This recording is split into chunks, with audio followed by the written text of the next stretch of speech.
నక్క వినయాలు ప్రదర్శిస్తారు. వాళ్ళ పేర్లు నేను చెప్పాల్సిన పని లేదు.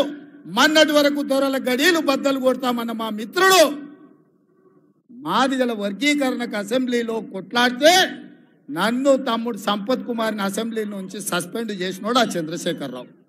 అట్లాంటి పక్కన మా మిత్రుడు ప్రవీణ్ కుమార్ వచ్చి చేరడము మన పాలమూరు ఆత్మగౌరవానికి మంచిదా? మీరు ఆలోచన చేయండి. అందుకే మా పెద్దలు దామన్నను ఏబిసిడి వర్గీకరణ మీద ఢిల్లీకి వెళ్ళు, సుప్రీంకోర్టులో మాట్లాడు, పెద్ద పెద్ద ఉద్దండుల్ని న్యాయవాదులను పెట్టు, వర్గీకరణ చేసే బాధ్యత మనది.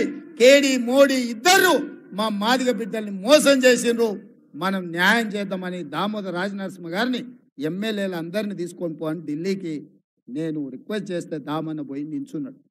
అందుకే మిత్రులారా, ఇవాళ ఒక్కొక్క సమస్యను ఒక్కొక్క చిక్కుముడిని విప్పుకుంటా మీ ఆశీర్వాదంతో ముందుకెళ్తున్నా. అందుకే ఇవాళ రాబోయే పార్లమెంట్ ఎన్నికల్లో నాగర్ కర్నూలు మహబూబ్నగర్ పార్లమెంట్లలో కాంగ్రెస్ పార్టీ అభ్యర్థులను గెలిపించడానికి ఈ గడ్డ మీద ఉంటే జనజాతర మొదలు పెట్టినాం. ఆశీర్వదించండి, మీ దగ్గరకు వచ్చినాం. ఎన్నికల ప్రచారాన్ని ఇక్కడి నుంచే మొదలు పెట్టినాం. 14 సీట్లు గెలిచే వరకు మనం ఆగేది లేదు, విశ్రమించేది లేదు. ఆ కొనన నేను అడిగిన ముందాడ లైట్లు ఎందుకే లేదా వంశీ అని, ఏమన్నా కొంతమంది భయపెట్టారు, అన్ని లైట్లు అయితే మంది రాకపోతే ఎట్లా అని. నేనన్నా, నేను వస్తున్నా అంటే ఇంతమంది నన్ను గెలిపించిన వాళ్ళు రారానే, ఈడ కాదు రోడెంబడి చూసినా ఈ మైదానంలో ఉన్నదానికంటే 2 అంతలు బయట ఉందో. కేసీఆర్ మీటింగ్లో మన దగ్గర పల్లి బఠానీలు అమ్ముకునే వాళ్ళు అంతా కూడా లేరు. మన నల్గొండల మీటింగ్ పెట్టే కేసీఆర్ మీటింగ్లో. అందుకే ఇవాళ మిత్రులారా, ఏది ఏమైనా ఆలస్యం అయ్యింది.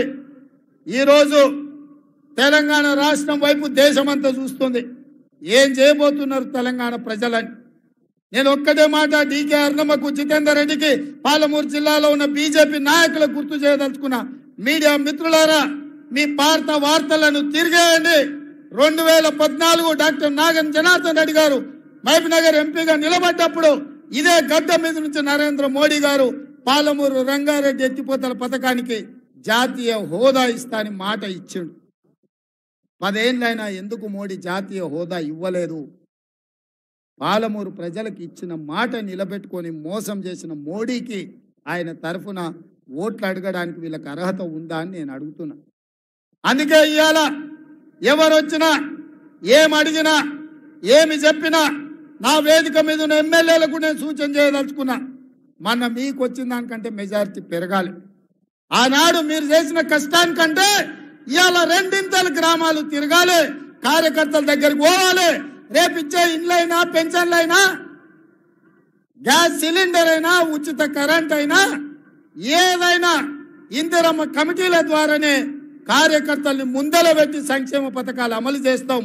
ఇంటింటికి వెళ్ళండి, తలుపు తలుపు తట్టండి, ప్రతి గుండెకు చేరండి. మా ప్రభుత్వంలో పేదలకు అండగా నిలబడుతుందని చెప్పండి. ఎమ్మెల్సీ ఎన్నికల్లో కూడా కాంగ్రెస్ పార్టీని గెలిపించండి.